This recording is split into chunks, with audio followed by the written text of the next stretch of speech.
Hello යාළුවනේ අද පෙන්වන්න යන්නේ අපේ හබීගේ වැටකොළු පාත්තිය. මෙන්න බලන්න කහ පාටට මල් පිපිලා තියෙනවා. හැබැයි තාම කරලක්වත් හැදිලා නෑ වැටකොළු. මේක අපේ පුතාට ලොකු ප්‍රශ්නයක් වුණා ඊයේ. ඒ කියන්නේ පුතා අහනවා තාත්තගෙන් තාත්තේ වැල ලොකුවට හැදිලා මලුත් පිපිලා තිබුණාට වැටකොළු කරල් නැහැ නේ තාම කියලා. ඒකට තාත්තා දුන්න උත්තරේ දන්නවද ඔයාලා? තාත්තා කියනවා පුතේ මුලින්ම හැදෙන මල් රවට්ටන්න හදන මල්ලු. පුතා අහනවා කවුද තාත්තා ඉතින් රවට්ටන්නේ මල්?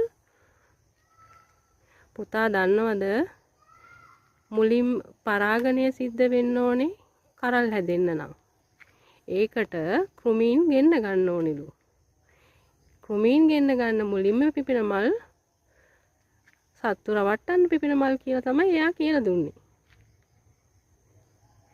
ඉතින් තාත්තේ කෘමීන් එහෙම රැවටෙනවද? ඇයි පුතේ කහ පාට මල් පිපිලා තියෙනකොට සමනල්ලු පොඩි පොඩි කෘමි සත්තු ඒකේ එනවනේ රොන් ගන්න. ඒ ආවම උන් ඒකේ වහලා ඊළඟ මලෙත් වහනකොට තමයි පරාගණය සිද්ධ වෙන්නේ. හැබැයි මුලින්ම පිපෙන්නේ සත්තු ඇද ගන්න තමයි මල් කහ පාටට පිපෙන්නේ කියලා. මාත් අහගෙන හිටිය කතාව. පුතත් ඒකෙන් හොඳට තේරුම් ගත්තා කියලා මං හිතනවා.